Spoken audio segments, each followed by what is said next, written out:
అంటే ఇక్కడ పైరసీ అని మాట్లాడుకున్నట్లయితే చాలా మంది ఏమంటారంటే ఇప్పుడు మీరు అన్నట్లు 100 కోట్లు 1000 కోట్లు లక్షల కోట్లు ఇలా కోట్లు పెట్టేసి మళ్ళీ ఆ భారం అంతా ఈ థియేటర్స్ టికెట్స్ రేట్స్ మంచి ఇలా పెంచినప్పుడు చాలా మంది ఈవెన్ ఇంతకుముందు పైరసీ సపోర్ట్ చేయని వాళ్ళు కూడా పైరసీ చేస్తే తప్పేంటి మరి ఇవి ఎక్కడ పెడతారు ఒక సామాన్య కుటుంబం సినిమా ఎలా చూస్తారు అనే స్థితికి వచ్చారు. తప్పు కదా అది తప్పు. ఎందుకంటే ఒక నేరాన్ని సపోర్ట్ చేసే స్థాయికి నేరాన్ని పెంచారు వాడు. ఇక్కడ ఎవరు పెంచారు? వాళ్ళకే పెంచింది. ఇప్పుడు పాప్కార్న్ వాళ్ళే పెంచారు, అదే అంటున్నాం. ఐస్ క్రీమ్ వాళ్ళే పెంచారు. అక్కడ గేమింగ్ జోన్ ఉంటుంది, గేమింగ్ జోన్ అన్ని పెట్టారు. సో ఖర్చు పెరుగుతున్న అంటే ఇప్పుడు ఇంకోటి అంటే మీకు గుర్తుంది, ఎప్పుడైనా చిన్నప్పుడు జాతరలో పెడితే ఆ పాపని తీసుకుని బాబుని తీసుకుని ఒక అమ్మాయి పెడితే నాకు అది కావాలి అంటే కొనిపెట్టలేదు ఆ అమ్మాయి. వాడు ఏం చేస్తాడు, అది పట్టుకుని ఇలా ఇలా ఇలా అంటే ఆ బాబు ముందే ఆడిస్తుంటాడు. వాడు కేవు నెక్స్ట్ పొందిపోయిందని కొనిస్తాడు. అలా సినిమా వాళ్ళు తయారయ్యారు.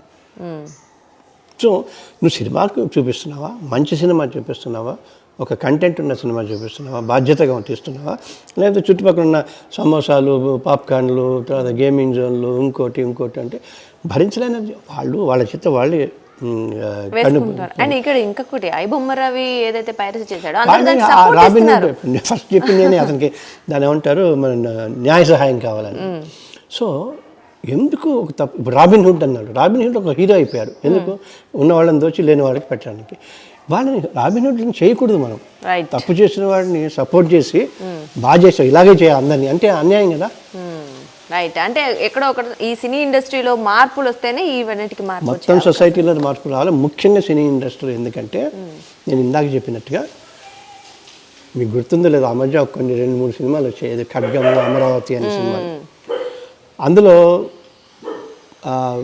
విలన్ నాలుగు కింద బ్లేడ్ పెట్టుకుంటాడు, బ్లేడ్ పెట్టుకుని చప్పని కట్ చేసేస్తాడు విలన్. అటువంటి ఇన్సిడెంట్ 3 జరిగినాయి ఆ సినిమా వచ్చిన. వాళ్ళు ఓపెన్గా పోలీసులలో కన్ఫ్యూషన్ చేశారు, సినిమా చూసి ఇన్స్పైర్ అయ్యారు చాలామంది. 10వ క్లాస్ వాళ్ళు 8వ క్లాస్ వాళ్ళు ఆ అబ్బాయి లేచిపోయి వెళ్ళిపోతారు. So cinema is very powerful medium. అందుకే కదా మరి ఇప్పుడు ఒక దాన్ని ఏమంటారు, మన ఏదైనా షాప్ ఓపెనింగ్ కానీ ఇంకో దానికి కానీ లేదా భూములకి కానీ ఇంకోటి ప్రతిదానికి రిబన్ కటింగ్ వాళ్ళతో చేస్తారు కదా. పైన ఎక్కడ హిమాలయాల నుంచి దిగి థమ్స్అప్ తాగుతుంటారు, అవునా? వాళ్ళు కోట్లు ఇస్తారు. ఎందుకు? ఆయన చెప్తే వర్కౌట్ అవుతుంది అన్న ఉద్దేశంతో చేస్తారు వాళ్ళు. సో దట్ ఈస్ ఆ యాంగిల్లో అది నడుస్తుంటుంది. సో మనకి వాళ్ళకి బాధ్యత ఉండాలి అంతే. సాక్షి టీవీ ప్రసారాలను నిలిపివేయడం చట్టరీత్యా నేరం. సాక్షి టీవీ ప్రసారాల కోసం మీ స్థానిక కేబుల్ ఆపరేటర్ని వెంటనే సంప్రదించండి.